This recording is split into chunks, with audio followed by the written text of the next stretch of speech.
Hey, what's up, y'all? My name is Stevie Matt, and today I'll be discussing Sucker Punch. It was released in 2011, and it was directed by Zack Snyder and written by Snyder and Steve Shibuya. Welcome to It's Not That Deep.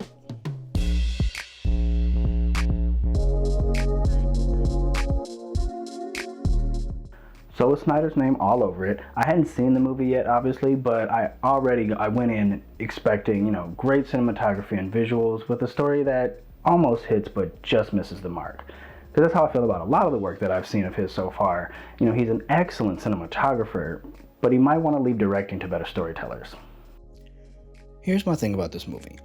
I appreciate what it was trying to do and how it was trying to do it, but it lost me with that ending.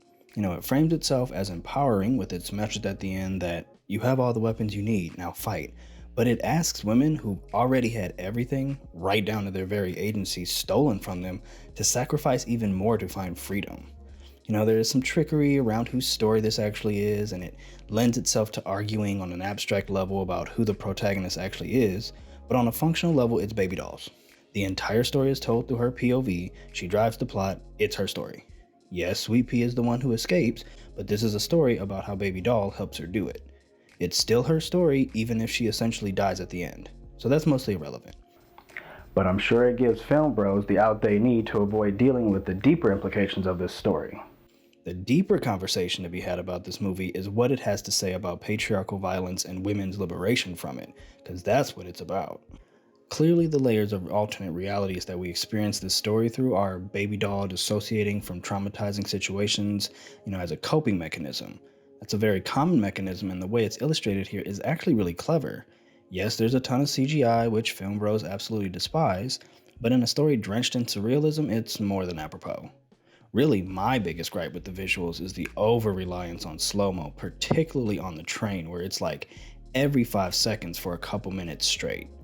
A lot of the action cinematography in this movie is gorgeous, that scene just really overdid it for me. But on a thematic level, telling the story this way is a very clever way of depicting gendered violence without having to actually show it on screen. It effectively signals when sexual assault is about to be attempted, but each time it's thwarted before it can go very far. When Blue kills Amber and Blondie, there's no blood or gore or gratuitous violence. And most importantly, Baby Doll's dancing is apparently very titillating, as Sweet Pea describes it, but we never ever even get a glimpse of it, because that's where we get the surrealistic action sequences instead. It does bring to mind the conversation around, badass female characters, TM, which have basically become the male feminist response to criticisms of women characters who are helpless and need a man to save them, but then they're equally underdeveloped, so it ends up not mattering anyway. I'll talk about that more in a bit, but my point right now is that, yeah, you can make an argument about the way these girls are dressed in each of these sequences, but the camera very rarely emphasizes their bodies or really goes out of its way to sexualize them. And I say rarely, because as I say that, I'm thinking of this shot from the first fight sequence where the close-up centers her waist in the frame, right in that space where a bit of thigh is visible between her short skirt and high socks. But we're also not getting Michael Bay slowly trailing the camera up Megan Fox's body as she washes her car wearing low-cut jeans or whatever in the first Transformers. So I think it actually serves as a great example, or at least a starting point of how to draw a line between depicting women being sexualized without further sexualizing them in the process. Instead, what the narrative does is give the girls space to turn the way they are sexualized by the men around them into a weapon against them. At least, that's how it's supposed to function. But it all falls apart in that ending. This was never my story. It's yours. Again, the movie might lead you to believe that this is actually Sweet Pea's story or whatever, but it's Baby Doll's. We start with her, it's entirely in her perspective, she drives the story's trajectory, it's her story. And in a story about empowerment and liberation, she's forced to sacrifice everything.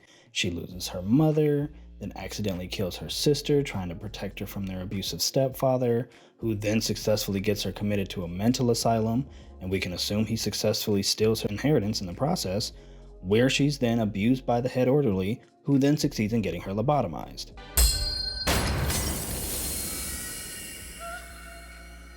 And on top of all that, it even goes so far as to frame her lobotomy as freeing. She reimagines the doctor doing the procedure as the high roller, an important client of Blue's who's going to pay a lot of money to quote unquote buy her virginity. And in this alternate reality, he handles her tenderly while asking that she give herself to him, not from obligation, but her own free will. And in return, he'll grant her freedom.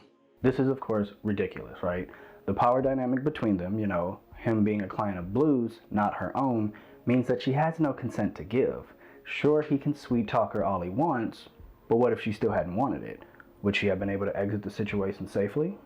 Maybe if she had been characterized enough, prior to this scene where it had been well established that this was how she envisioned freedom, the scene would have likely hit the way that I think it was intended to. Tragic for us, we don't want this for her, but comforting for her in a way that we've been made to understand, something that she did actually want. But given that the movie already sees her stripped of her agency, this angle, framing it as her accepting her fate and embracing it as freeing through a fantasy where she is soothed into consent in a situation where she actually has none to give, it just feels particularly violent.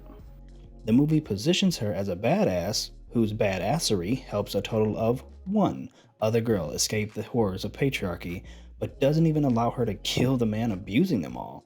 He gets arrested, but even as he's being dragged out, he's shouting about what leverage he has, and it's very likely he'll serve very little time, if any at all. And even if he does serve time, when he gets out, then what? He finds new ways to victimize and exploit women. He's a creeper. That's what creepers do.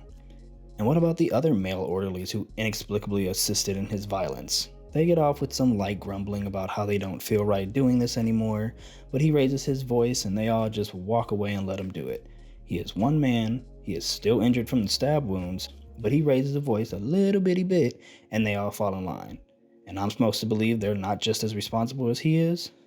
No, the narrative instead places the onus on women to defend themselves and to fight back, even though statistically, women are often punished institutionally for fighting back, and this is reflected right in the narrative itself as she is institutionalized for fighting back against her stepfather. And even though we don't know what happens to Rocket, Amber, and Blondie in the real world, since nothing is mentioned of it in the end, we can assume he harmed them in some way before Sweet Pea could escape. So for just one girl to find freedom, 4 girls have to be sacrificed. Meanwhile, the men directly responsible for causing them harm see little to no repercussions. And that's after the narrative barely takes any time to give any of these girls any real characterization or depth. Hell, Baby Doll herself doesn't even speak until about 20 minutes of the film. Let her go, pig. And that would have worked if, once she is given a voice, it's a complex and solid voice. But outside of one heart-to-heart between her and Rocket, we learn so very little about them. Little to no interiority at all. And that's supposed to be a happy, empowering ending? Sure, you can maybe argue that it's a realistic portrayal, but does it inspire hope or push for change? In a story operating almost exclusively in surrealism, that's where you decide to break back to reality? Instead of using that space to envision what real justice could look like for these women? As men telling this story, are you trying to show that you get it, or are you actually trying to add something useful to the conversation? And that's ultimately this movie's biggest problem. It's not the amount of CGI or the unconventional narrative structure. I think those are interesting creative choices. It's that it tries to tell an empowering story, but it lacks the structural analysis of the problem necessary to tell it properly. It's a story written and directed by men, and it shows in its utter refusal to hold men accountable.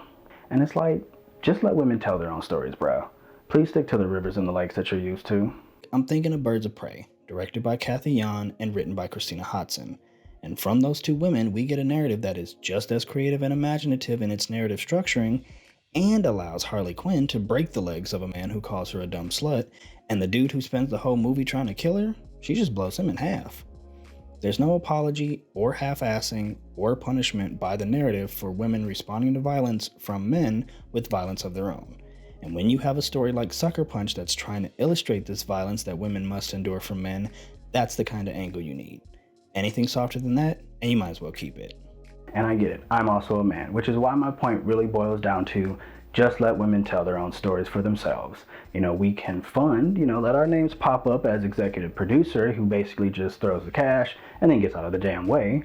We can boost and uplift, but written, directed, and story all by men? Nah, that ain't it. And it makes the narrative choices feel all the more violent. So that's all I got for you today. I've seen Sucker Punch described as a love it or hate it kind of movie, but I simply just liked it. Structurally, it's an interesting and unconventional way to tell a story, and I really appreciate that aspect of the story, but thematically it just falls flat because it's trying to tell a story that it just doesn't have the range for. Thank you so much for watching. Hope you enjoyed the video.